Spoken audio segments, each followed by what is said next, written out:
la chance d'être avec Yannouk Poirier, le président du magazine Speed. Bonjour Yannouk. Bonsoir, ça va bien? Ça va très bien. Comment l'aventure Speed a commencé? Elle a commencé suite à l'écriture de 2 livres. Un premier livre sur l'entrepreneurship parce que je trouvais que les jeunes entrepreneurs n'avaient pas la notoriété qu'ils devaient avoir pour les parts qu'ils faisaient dans leur vie. Suite à ça, ma mère est décédée d'un cancer du sein. J'ai écrit un livre sur le cancer du sein, un livre témoignage. Encore une fois, je trouvais que c'était ultra important que les jeunes professionnels aient une responsabilité sociale. Suite à cette entrée en matière dans l'écriture, dans les communications, je me suis rendu compte de l'énorme potentiel que nous avions pour promouvoir notre voix, pour promouvoir nos idées. Je trouvais qu'au Québec, rien ne ressemblait à la génération des 20-40 ans. Je ne me retrouvais pas dans la génération X, ni dans la génération Y. Puis je trouvais que les jeunes professionnels, hommes et femmes, étaient sous-représentés, n'avaient aucune voix. Et de cette idée de base, j'ai décidé de partir le magazine Speed. Donc Speed, dans le fond, c'est un magazine qui s'adresse aux 20-40 ans et ça touche un peu tout le monde. Bien, ça touche tout le monde. C'est vraiment les jeunes professionnels. Faut pas avoir peur de le dire. Je pense que c'est vraiment la clientèle cible. J'ai parlé d'un sujet qui me ressemble, d'un réseau que je connais. On est une équipe ensemble qui a réussi, 3 personnes complètement différentes, à toucher un bassin très large de personnes. On a voulu avoir un projet multiplateforme. Les jeunes professionnels aujourd'hui, selon moi, ce n'est pas seulement l'imprimé qui les touche, mais c'est l'Internet, c'est l'événementiel, c'est des soirées comme ce soir qu'on fait à chaque parution. C'est des e-speed mensuels où on touche plus de 40 000 personnes et c'est un trimestriel magazine. Mais on parle vraiment de ce qui nous concerne. C'est ma génération, ma vie, mon opinion, les problèmes sociaux, les affaires publiques, la responsabilité sociale. Je pense qu'on est rendu dans une étape de croissance où il ne faut pas être gêné de dire, écoute, on est ambitieux dans la vie, on veut réaliser nos objectifs, nos rêves, mais en même temps, nous devons redonner à la société ce qui nous est donné. Puis je pense que Speed représente très bien ce concept-là. Et Speed, je le feuilletais tout à l'heure et c'est vraiment un magazine qui a de la substance. Donc on est loin des magazines où on parle exclusivement de potinage, de nouvelles par rapport au monde artistique, culturel. Oui, c'est un magazine qui a un peu de tout, mais qui a vraiment quelque chose à dire.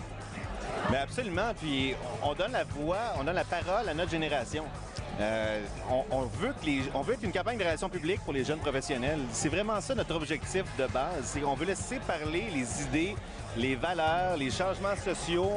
On veut exprimer notre besoin de dire qu'on est là pour changer les choses, les améliorer. Puis Speed, évidemment, n'est pas là pour faire l'apologie des anciens bâtisseurs. Elle est là pour faire l'apologie des nouveaux bâtisseurs. Par expérience, est-ce que c'est peut-être ça la clé du succès dans tout démarrage d'entreprise ou de projet, de se fixer des objectifs qui sont réalistes, qui sont concrets? Je pense que la clé du succès dans toute entreprise, c'est avant tout la passion. Il faut y croire. Il ne faut pas mettre de lunettes roses en pensant qu'on va devenir millionnaire demain matin, parce que si c'est le but de départ, les gens vont être déçus. Ça ne fonctionne pas comme ça, les affaires. De 2, il faut être patient, il faut être persévérant, il faut avoir une belle équipe, il faut avoir une vision. Puis avoir une vision à court, moyen et long terme. Je pense qu'il ne faut pas seulement avoir une petite vision en pensant profitabilité à court terme. C'est complètement faux selon moi. Il faut surtout avoir quelque chose qui nous tient à cœur, le bâtir, bien s'entourer puis aller de l'avant. Yannouk, voilà le magazine Speed, la dernière édition. Je te demande de l'ouvrir puis de me dire qu'est-ce que tu regardes en premier dans le magazine. Bon, on regarde la table des matières avec tous les sujets. Là, c'est bien dit un peu, mais j'irai pour les pages centrales puis je parlerai des moquettes coquettes. OK, vas-y. Hey, je suis en compagnie des moquettes coquettes qui sont sur le front page du magazine. Hey, comment ça va? Ça va bien, bien. Est-ce que c'est la première fois que vous faites le cover d'un magazine? Oui! Et surtout avec une face comme ça. Moi, je suis l'épeurante en haut qui veut comme assassiner les gens. Mais oui, c'est la première fois qu'on est super contente. On vient de voir la photo, qu'on la trouve vraiment très, très belle. Est-ce que c'est vraiment représentatif De nos personnalités, oui, effectivement. Evelyne est très, très, très agressive comme personne. Moi, je suis plutôt neutre. Marianne est poseuse. Non, en fait, c'est qu'on représente des métiers. C'est que ça parlait des moquettes coquettes, du fait qu'on exerce des emplois aussi, qu'on fait beaucoup de trucs différents. C'est les moquettes, on s'applique dans le groupe comme si c'était une petite PME avec chacune de nos tâches respectives. Donc c'est ça, c'est ce qui illustre ce concept-là. Mais on voulait aussi garder quand même le côté humoristique. C'est pourquoi on retrouve une mascotte et différents métiers. On est beaucoup maquillés. Je me demandais qu'est-ce que ça venait faire, là, la tête d'ours. La réponse à la question, on vient de l'avoir. Les moquettes coquettes, on parle souvent que c'est difficile de définir qui vous êtes, qu'est-ce que vous faites? Est-ce qu'il y a quelqu'un qui peut répondre à cette question-là? Difficile. Ben, on est avant tout un groupe de 5 filles. On s'est connus à l'université en communication. Fait qu'on est vraiment des passionnés de communication par tous les moyens, autant par écrit que sur scène, que par la télé. Puis l'humour s'est développé peu à peu parce que quand on se retrouve les 5 ensemble, on devient très folle et on rit beaucoup. Donc on aime beaucoup s'exprimer par le rire. Fait que je te dirais que c'est un peu ça. On fait de la radio aussi à CIBL. On aime vraiment communiquer notre message par différents moyens, par différentes formes et tons humoristiques. On aime rencontrer des gens, donc c'est un mélange de tout ça. Et là, j'ai lu quelque part que vous faites des spectacles aussi, hein? On s'attend à quoi quand on va voir un spectacle des moquettes?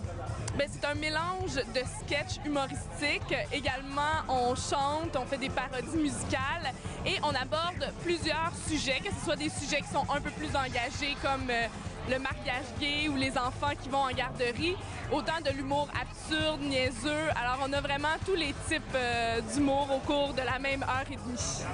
Hey, merci, bonne soirée. Merci à toi. C'est un groupe de jeunes femmes qui nous représentent bien, en fait. Ils sont entre 25 et 30 ans. C'est des jeunes femmes qui doivent concilier travail, famille, qui doivent concilier passion, idées et problèmes financiers, qui doivent concilier aller de l'avant avec des nouveaux projets, mais en même temps ne pas perdre de vue leur objectif premier. Donc, je pense que c'est ça, notre génération. C'est beaucoup de travail, aller de l'avant, concilier avec différentes avenues qui sont pas toujours évidentes, mais en même temps, se rendre compte que quand on travaille fort, quand on est réaliste, que tout est possible. Puis, ils sont un très bel exemple pour nous. Donc, c'est la section entrevue. Merci. Merci, Anouk.